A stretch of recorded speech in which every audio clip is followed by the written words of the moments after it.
28 अगस्त 2022 दिन रविवार और समय था 2:30 बजे जब भ्रष्टाचार की बहुमंजिला इमारत को जमींदोज कर दिया गया। लेकिन ये 9 सेकंड आसपास रह रहे लोगों को दुख दे गए।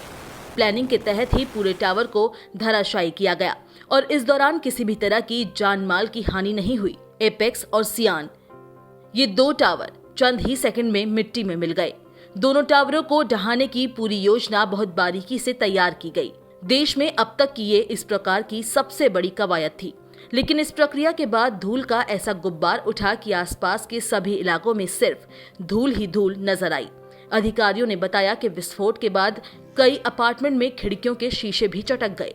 करीब 500 मीटर तक कंपन महसूस किए गए। कुछ मलबा भी सड़क पर आ गया। ट्विन टावर के ध्वस्तीकरण के दौरान मलबे की चपेट में आने से आसपास की सोसाइटी एटीएस की दीवार को कुछ नुकसान जरूर पहुंचा। इस इमारत को गिराने के कारण 5000 से अधिक लोगों को अपने घरों को खाली करने को कहा गया।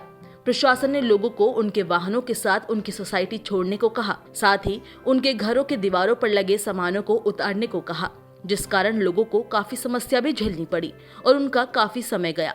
सबसे बड़ा नुकसान वहां के लोगों के लिए प्रदूषण है, जो आने वाले समय में लोगों के लिए बड़ी चुनौती बनने वाला है। आपको बता दें कि इस बहुमंजिला इमारत को ध्वस्त करने से पहले ही डॉक्टर और हेल्थ एक्सपर्ट्स ने ये चेतावनी दी थी कि इससे आने वाले समय में प्रदूषण 5 गुना बढ़ जाएगा, जिस कारण सिर दर्द, अस्थमा, हार्ट अटैक, सर्दी बुखार और एलर्जी जैसी दिक्कतें हो सकती है। इससे पहले जनवरी 2020 में केरल के कोच्चि और मराडू में 4 टावरों के विध्वंस के बाद कई लोगों ने स्वास्थ्य समस्याओं का अनुभव किया, जो घटना के बाद हफ्तों तक चली।